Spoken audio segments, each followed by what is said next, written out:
जो आपका work done हो रहा है मटेरियल पे वो डाउन होना शुरू हो जाएगा। दैट मीन्स व्हाट कि जो लोड है मटेरियल का वो कम अपने आप होना शुरू हो जाएगा। किस वजह से शुरू हो जाएगा? क्योंकि रेजिस्टेंस कोई ऑफर हो नहीं रहा है, इसीलिए ये वर्ड लिखा गया strain hardening. Without strain hardening, without any significant strain hardening, कि मटेरियल में अपने आप ये सब स्लिपिंग डिसलोकेशन आपने ऑलरेडी मैंने पढ़ा रखा है। मटेरियल में अपने आप एक ऐसे लोड पे हम लेके गए, उस मटेरियल को ऐसे इतना खींचते हुए गए, इतना खींचते हुए गए कि एक पॉइंट ऐसा आया कि मैंने ऐसा ऑब्जर्व किया कि लोड लग भी नहीं रहा है और मटेरियल आपका फैलता जा रहा है।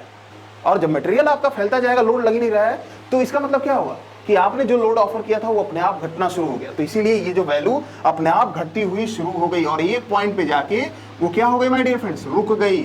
मटेरियल आपका डिफॉर्म होना अपने मन से बंद कर दिया है।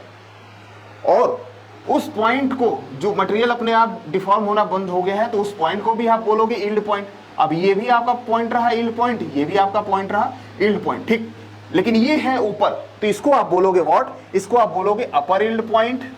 यू से मैं दिखाता हूं अपर यील्ड पॉइंट, और इसको आप बोलोगे लोअर यील्ड पॉइंट, ठीक है। तो यहां से आपका यील्ड स्ट्रेस भी क्लियर हो गया, अपर यील्ड पॉइंट भी क्लियर हो गया एंड लोअर यील्ड पॉइंट भी आपका क्लियर हो चुका है। ओके, अब नेक्स्ट लेवल की बात करते हैं, क्वार्टरल एटमॉस्फेरिक इफेक्ट। क्वार्टरल एटमॉस्फेरिक इफेक्ट, ये क्वार्टरल एटमॉस्फेरिक इफेक्ट मैंने आपको बता रखा है। अब यहाँ पे क्या करोगे आप, थोड़ा सा जूम करो इसको। अब थोड़ा सा आपने जूम किया तो आपने देखा कुछ इस तरीके का है। ये मैंने आपको डिसलोकेशन और माय डियर फ्रेंड्स बता रखा है। डिसलोकेशन में कैसे लूप का formation, cold working process, cold working process मैंने आपको ऑलरेडी बता रखा है। तो यहाँ पे क्या होता है, strain hardening. That means what कि आपने लैटिस लिया, उसके दो एटम्स हैं ऐसा, और यहाँ पे है आपकी इम्प्योरिटी, ठीक है। आपने फोर्स लगाया, ठीक है, आपने फोर्स लगाया। दैट मीन्स व्हाट, फोर्स अगर लगाओगे तो ये ग्राफ दोबारा बढ़ेगा। तो आपने फोर्स लगाया, ग्राफ आपका दोबारा बढ़ा, ठीक है। ये जो ऊपर गया ना, तो ऐसे आपका फोर्स लगाते गए, ये ग्राफ ऐसे ऊपर उठता गया। इसमें देखो मैंने ऐसा ऐसा ऐसा ऐसा मैंने बनाया है, ये ग्राफ ऐसे ऊपर उठता गया, ये आगे बढ़ता गया, ठीक है, ये आगे बढ़ता गया, यहाँ पे आ गया, ठीक है। अब और आगे बढ़ाइए, और ये आगे बढ़ा, तो ये कैसा बन जाएगा, ये अब आपका कुछ इस तरीके से बन जाएगा, कुछ इस तरीके से ये आपका बन जाएगा, ठीक है। तभी भी आप फोर्स लगाते गए तो ये और ऊपर चलता गया, ठीक। अब क्या हुआ कि अब ये फॉर्म हो चुका है इस तरीके का, मतलब लूप का फॉर्मेशन कर लिया है इस तरीके का, ठीक। अब बिल्कुल अपर पॉइंट तक आपका लोड पहुंच चुका है, यहां तक आपका लोड पहुंच चुका है, ठीक। अब थोड़ा सा भी और लोड हमने लगाया कि क्या हुआ, ब्रेक हो गया, ये टूट गया लैटिस, ये अब लैटिस आपका टूट चुका है, और टूट के आपका लैटिस हो गया यहाँ आगे ऐसा आ गया। और अंदर क्या, ये वाला कैसा स्ट्रक्चर ले लिया, ये वाला जो सेक्शन है कैसा स्ट्रक्चर ले लिया है जब ये टूट के आगे गया, तो ये कुछ इस टाइप का ऐसा बन गया है। उसके भी अंदर है इम्प्योरिटी, लेकिन मटेरियल में केवल एक इम्प्योरिटी तो है नहीं, बहुत सारे इम्प्योरिटीज है, ठीक है, बहुत सारे इम्प्योरिटीज है। फिर से लोड लगा, अब ये जब टूटा था और ये आगे गया था, अचानक लोड कम हुआ, ये ग्राफ तुरंत नीचे आया। अचानक लोड कम हुआ और ये ग्राफ तुरंत नीचे आया। दैट मीन्स व्हाट, अचानक लोड कम होना, इसका डिसलोकेट हो जाना, ये वही तो मैंने आपको यहां भी बताया था कि तुरंत लोड का कम होना, डिसलोकेट हो जाना। मटेरियल आपका डिसलोकेट होना शुरू हो गया और लोड कम होना शुरू हो गया। यहां पे देखो अचानक लोड कम हुआ और मटेरियल भी आपका डिसलोकेट हो रहा है। अगेन दोबारा आपने फोर्स लगाया, ये अगेन यहाँ पे गया, अगेन ये चढ़ना शुरू किया। तो इसी तरीके से ये पूरा का पूरा ऐसी संरचना आई, ऐसा कंस्ट्रक्शन बना। इसी को बोला जाता है व्हाट, क्वार्टरल atmospheric effect. That is the reason, everything is logically, सब कुछ को लॉजिकली, कुछ भी रटना नहीं है, बिल्कुल इन डेप्थ में, ऐसे डेप्थ में घुस घुस के देखना है, चीजों को ऑब्जर्व करते जाना है। So these are all the methodology. तो अभी तक हमने ग्राफ में कहां तक हमने स्टडी कर लिया है, अभी तक हमने ग्राफ में यहां से चलते हुए, यहां से चलते हुए, यहां से चलते हुए इस पॉइंट तक अभी तक हमने स्टडी कर लिया है। यहां तक हमने अभी तक स्टडी कर लिया है। अभी ये वाला पूरा सेक्शन अभी हमने देखना जरूरी है, और ये वाला पूरा सेक्शन हमें देखते देखते धीरे धीरे क्या होगा कि हम सारे के सारे ये पॉइंट्स को पढ़ चुके होंगे तब तक, ठीक है।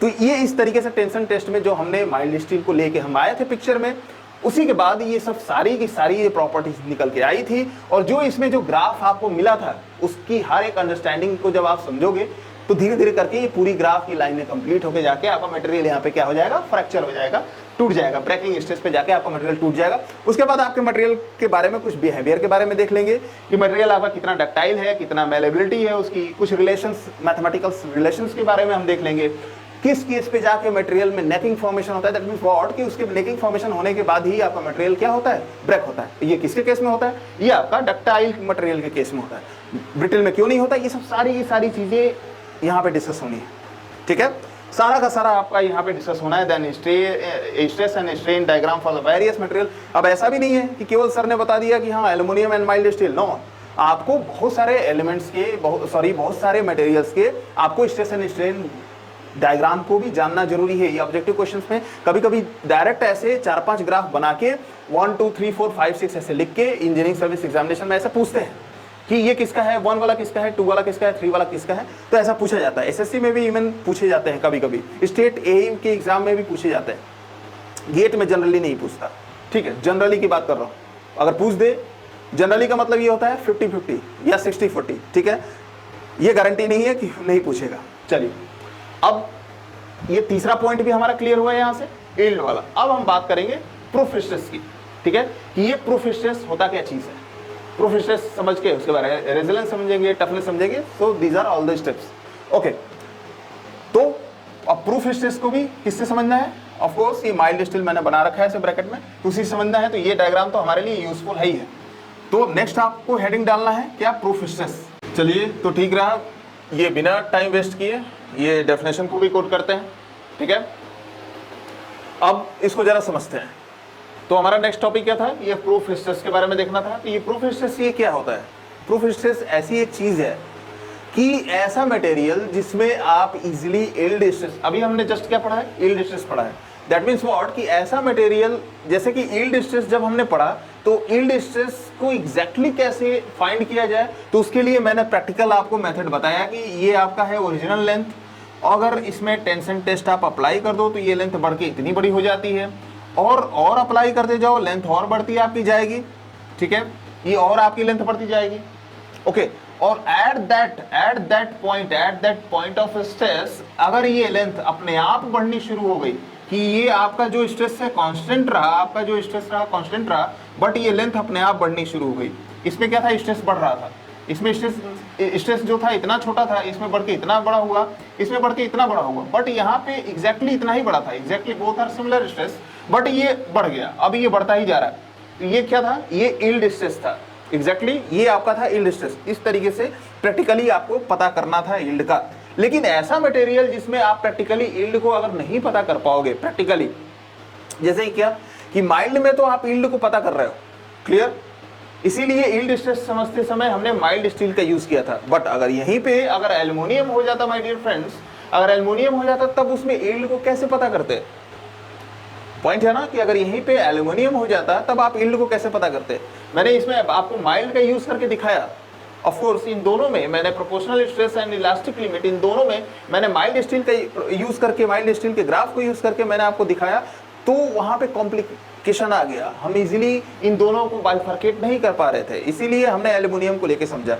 अब यहाँ पे मैंने आपको बताया था कि माइल्ड स्टील लेके समझो, ठीक है, माइल्ड स्टील को लेके हमने समझना शुरू किया। ओके, अब नेक्स्ट एक ऐसा इसमें टॉपिक आया कि जो खुद ही कह रहा है कि नहीं मैं माइल्ड स्टील के लिए रेफर नहीं करता, मुझे आप दूसरे एलिमेंट्स के लिए लगाओ, क्योंकि ये प्रूफ स्ट्रेस माइल्ड स्टील के लिए है ही नहीं। ये खुद ही ये प्रूफ स्ट्रेस ये चीज कहता है कि मुझे ऐसे मटेरियल के लिए यूज करो जो मटेरियल इजीली अपना यील्ड स्ट्रेस नहीं शो करते हैं। क्लियर, कि ऐसे मटेरियल जो अपना इजीली यील्ड स्ट्रेस नहीं शो करते हैं उनके लिए प्रूफ स्ट्रेस की जरूरत आती है, मतलब उनके लिए प्रूफ स्ट्रेस ये पिक्चर में आता है। डेफिनेशन ये क्या है कि the material which don't show well, मतलब अच्छी तरीके से जो नहीं शो कर पाते यील्ड पॉइंट को, like copper, nickel, gold, silver, platinum, aluminium, of course aluminium. तो एल्युमिनियम की जगह पे ये कोई भी आप एलिमेंट ले सकते हो, कोई भी मटेरियल आप ले सकते हो, ठीक है, तो उनका आप इजीली यील्ड पॉइंट नहीं शो कर पाओगे। इसीलिए हमारा रिस्ट्रिक्शन पॉइंट क्या था कि हमें माइल्ड स्टील पे ही बात करनी थी, जो कि हमने किया, ये यील्ड से हमने माइल्ड पे ही बात किया। बट अगर एल्युमिनियम अगर आप ले लें तो इसके लिए यील्ड कैसे ड्रॉ करोगे, तो ये कॉम्प्लिकेसी होगी, तो उसके लिए पिक्चर में आया प्रूफ स्ट्रेस, ठीक है। तो प्रूफ स्ट्रेस कहता क्या चीज है, प्रूफ स्ट्रेस ये कहता है, अब इस लाइन से हम इजिली अगर एल्यूमिनियम का हो, चाहे सिल्वर, प्लेटिनम, गोल्ड, किसी भी कॉपर, निकल, किसी भी चीज का हो, तो हम इजीली जिस तरीके से प्रैक्टिकली हमने यील्ड के बारे में देखा था माइल्ड स्टील के लिए, अब हम एल्यूमिनियम चाहे इन सारे के मटेरियल के लिए हम प्रैक्टिकली भी देख सकते हैं। बाय द डेफिनेशन, डेफिनेशन क्या बोलता है?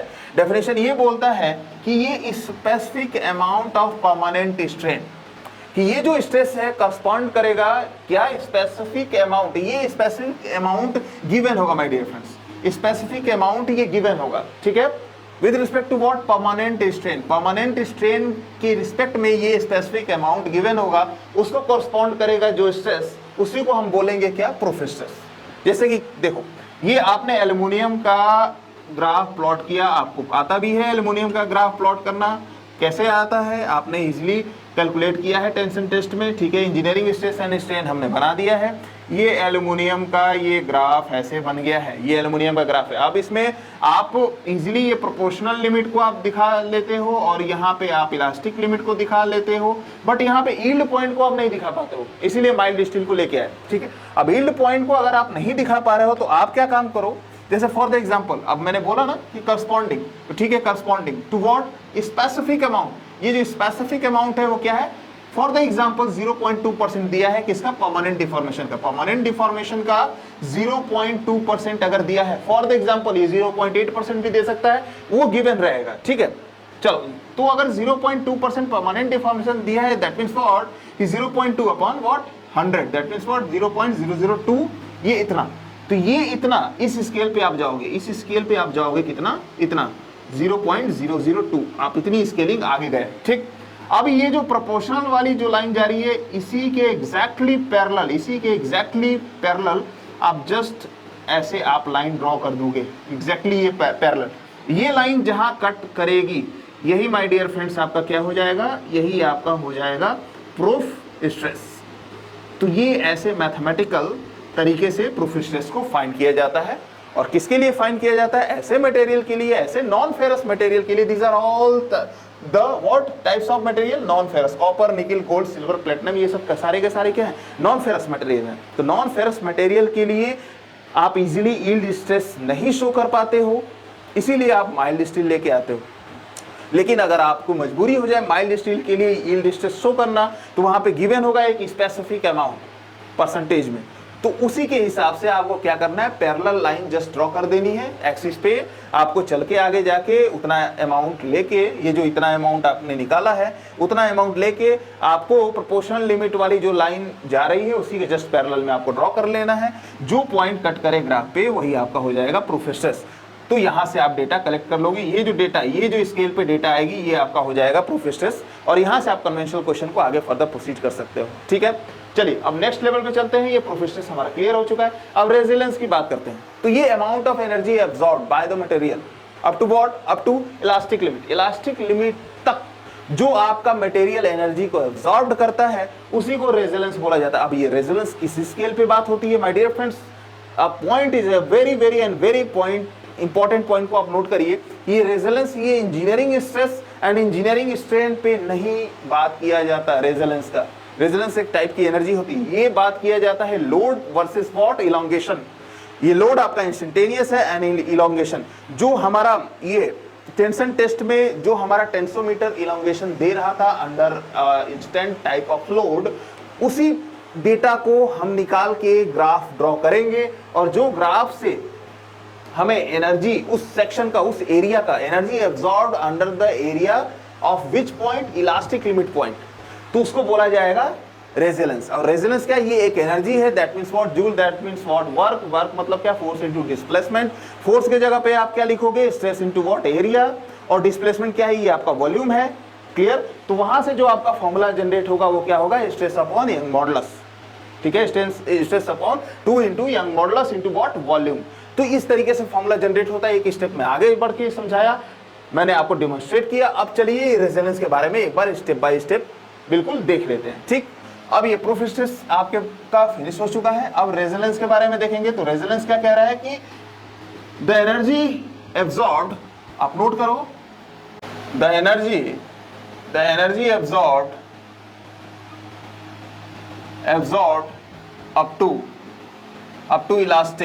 up to elastic limit is called what, resonance. ठीक है, कि रेजोनेंस क्या है, energy absorbed up to elastic limit, पहली बात। ओके, ये एनर्जी एब्जॉर्ब्ड की बात कर रहा है, पहली चीज। ठीक है, दैट मीन्स क्या है कि ये एनर्जी एब्जॉर्ब्ड का मतलब जूल की बात हो रही है। यही से चीजों को पकड़ना है और फॉर्मूला डेवलप करना है, रटना नहीं है। पहली बात, जूल है यानी कि वर्क डन है। वर्क डन का मतलब फोर्स इनटू क्या है, डिस्प्लेसमेंट है। फोर्स को आप पी क्या है, लोड, वही फोर्स, और डिस्प्लेसमेंट आपका क्या है, लेंथ। ओके, लेंथ मतलब क्या है, इलोंगेशन। ठीक है, इलोंगेशन, वेरी गुड। और ये क्या है, वही आपका इंस्टेंटेनियस लोड। ठीक है, यहां से ये एक कनेक्शन हमें निकल के आया। इसका मतलब क्या कि इंजीनियरिंग स्ट्रेस पे हमें बात नहीं करनी है, इंजीनियरिंग स्ट्रेन पे हमें बात नहीं करनी है माय डियर फ्रेंड्स। हमें किस पे बात करनी है, हमें बात करनी है ट्रू स्ट्रेन, हमें बात करनी है लोड पे और इलोंगेशन पे। लोड पे हमें बात करनी है और इलोंगेशन पे हमें बात करनी है।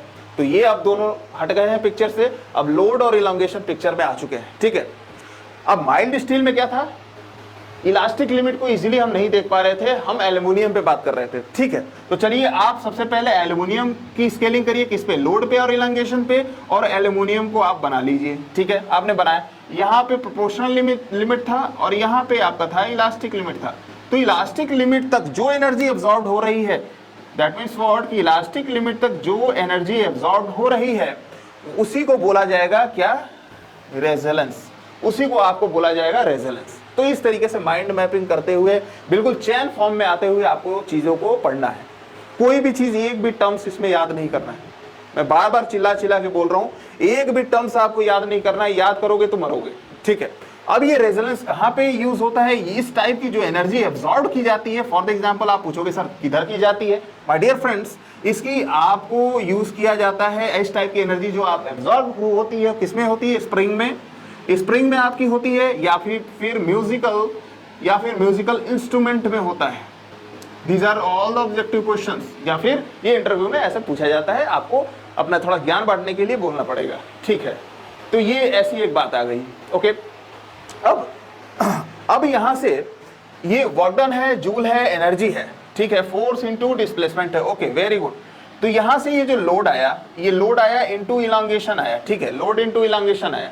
तो अब ये load into elongation, that means what, कि एक तरीके का ये लेंथ ही है। हम अब फॉर्मूला डेवलप कर रहे हैं। ठीक है, ये हम रेजोनेंस जो है, रेजोनेंस ये आपकी जो एनर्जी है, इसका हम फॉर्मूला डेवलप कर रहे हैं। ठीक, तो इसको आप क्या लिख सकते हैं, इसको आप लिख सकते हैं इस, जैसे कि स्ट्रेस अपॉन क्या होता है, लोड अपॉन एरिया होता है। तो लोड इक्वल टू क्या, स्ट्रेस इनटू एरिया आप लिख सकते हो। ठीक है, स्ट्रेस इनटू आपने लिखा व्हाट, एरिया इनटू पहले का है लेंथ। तो ये इतना मिलके माय डियर फ्रेंड्स, ये क्या मिल गया है आपको, वॉल्यूम मिल गया है। और इसको थोड़ा सा मॉडर्न वे में अगर एरिया में आप चलोगे काइनेटिक एनर्जी की तरफ, तो आप इसको ऐसे लिखोगे कि ये इलास्टिक लिमिट का होल का square upon what, 2e into volume. तो ये माय डियर फ्रेंड्स, ये रेजोनेंस का ये होगा फॉर्मूला। सो रेजोनेंस का मैं एक बार ऊपर फॉर्मूला लिखता हूं, ये डेफिनेशन आप कोड करो। तो रेजोनेंस का जो फॉर्मूला होगा आप उसको कोड करोगे, ये इलास्टिक लिमिट स्ट्रेस का square upon 2e into volume. ठीक है, वॉल्यूम क्या, कि जो आपका एनर्जी एब्जॉर्ब हो रही है उस वॉल्यूम की बात हो रही है मटेरियल में। चलो, अब यहाँ पे एक और भी चीज है कि ये जो इलास्टिक लिमिट ये पॉइंट है, ये जितना अगर ऊपर होगा उतना ही, ये जितना ऊपर होगा उतना ही ये रेजोनेंस जो है, एनर्जी जो है एब्जॉर्ब बाय द मटेरियल आपकी बढ़ेगी।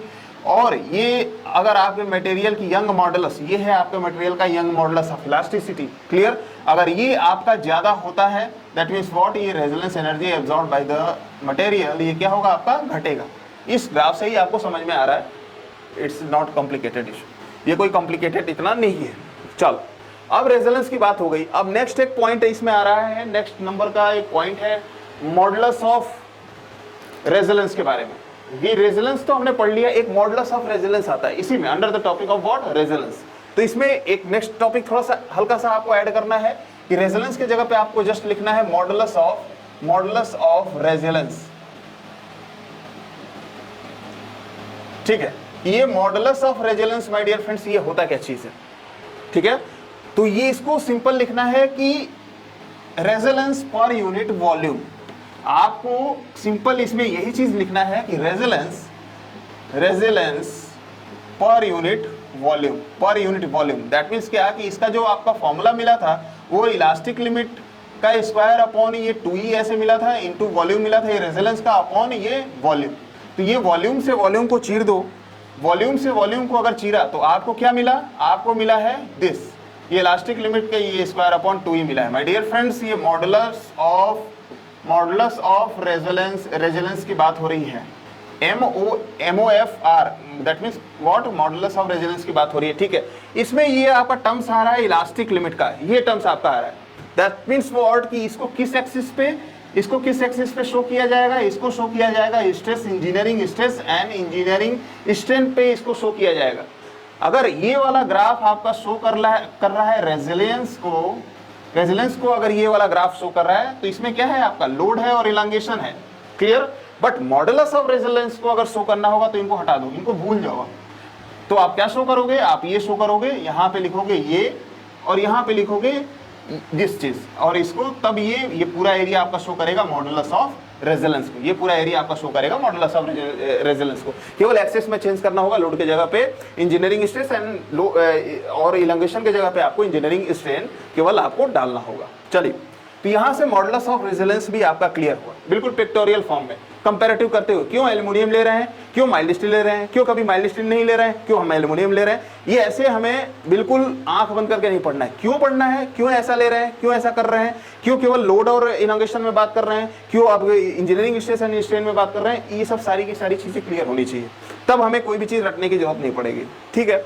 चलिए, अब ये रेजिलेंस की बात हो गई माय डियर फ्रेंड्स, रेजोनेंस की बात हो चुकी है। ऐसे ही हम सारे टेक्निकल सब्जेक्ट्स को पढ़ेंगे, जितने भी टेक्निकल सब्जेक्ट होते हैं, तो ऐसे ब्लाइंडली नहीं पढ़ना है कि बस ऐसे चित्र बना दिया, ये ऐसे यहां से लोड लगेगा, ये ऐसा हो, नो, ऐसा हमें नहीं पढ़ना है, ठीक है। रेजोनेंस की बात हो गई, अब टफनेस की बात करते हैं। ये टफनेस क्या होता है? सो अगेन रेजोनेंस की तरह ही है, बट रेजोनेंस में क्या था कि energy absorb till what point, till elastic limit point, clear. But toughness क्या है कि एनर्जी एब्जॉर्ब होगी मटेरियल में, but at what point, at breaking point, till breaking point. जितने ब्रेकिंग पॉइंट तक जाते जाते जितना एनर्जी आपके मटेरियल ने सोख लिया है, जितना आपके मटेरियल ने एब्जॉर्ब कर रखा है, उसको आप क्या बोलोगे? उसको आप बोलोगे टफनेस। अब जब एनर्जी की माय डियर फ्रेंड्स बात हो रही है तो ऑफ कोर्स वॉल्यूम आएगा, क्योंकि पूरे वॉल्यूम में एनर्जी एब्जॉर्ब होती है, not area, not length, not a particular length, that means not a single dimension और not a double dimension. Energy हमेशा ही एब्जॉर्ब होती है 3 डायमेंशनल में, इज इट राइट ना? इसीलिए फॉर्मूला में, रेजोनेंस के फॉर्मूला में वॉल्यूम आ रहा था, मॉडुलस ऑफ रेजोनेंस जहां हुआ वॉल्यूम हट गया। These are all the facts, these are all the logics. तो चलिए, टफनेस की अगर बात करेंगे तो यहाँ पे जो एनर्जी आपकी एब्जॉर्ब होगी वो कहां तक होगी? अप टू फ्रैक्चर या फिर अप टू ब्रेकिंग स्ट्रेस तक होगी। चलिए, अगर दोनों में हम दिखाने की कोशिश करें माय डियर फ्रेंड्स, तो ये है ब्रेकिंग स्ट्रेस या फिर फ्रैक्चर स्ट्रेस। लिखो एफएस मतलब फ्रैक्चर स्ट्रेस, मतलब ब्रेकिंग स्ट्रेस या फिर फ्रैक्चर स्ट्रेस, ऐसे, ठीक है। अब माइल्ड स्टील में भी अगर देखोगे तो इसको बोलेंगे ब्रेकिंग स्ट्रेस या फ्रैक्चर स्ट्रेस, ठीक है। तो energy absorb up to what, energy absorb कहां तक आपका मटेरियल कर रहा है? ब्रेकिंग स्ट्रेस तक या फिर फ्रैक्चर स्ट्रेस तक। किसमें? माइल्ड स्टील में। और किस स्केल पे बात होगी? लोड एंड इलोंगेशन पे बात होगी, ठीक है। लोड एंड इलोंगेशन पे बात होगी, ठीक है। तो इसमें जो एनर्जी एब्जॉर्ब होगा, ये पूरा का पूरा जो my dear friends energy absorb होगी, ये पूरे के पूरे सेक्शन में up to what, up to breaking तक, जब तक आपका मटेरियल टूट ना जाए तब तक जितना एनर्जी उसने सोखा है अंडर टेंशन, उसको बोला जाएगा क्या? टफनेस, कि मटेरियल कितना ज्यादा टफ है। तो इसको आपको बोलोगे आप क्या? टफनेस, ठीक है। तो टफनेस का डेफिनेशन आप लिखो, टफनेस का डेफिनेशन आप कोट करो कि the energy absorbed up to breaking stress is known as toughness, ठीक है। ये टफनेस हो गया कि द एनर्जी, टाइम नहीं वेस्ट करना, स्पीड में मेरे साथ लिखते जाओ कि the energy absorbed up to breaking stress, BS लिख दे रहा हूं, ब्रेकिंग स्ट्रेस, ठीक है। Breaking up to breaking stress is known as toughness, ठीक है। इसको बोला जाएगा आपको टफनेस, क्लियर। इसको बोला जाएगा टफनेस। और ये किस पे शो होगा? ये आपका शो होगा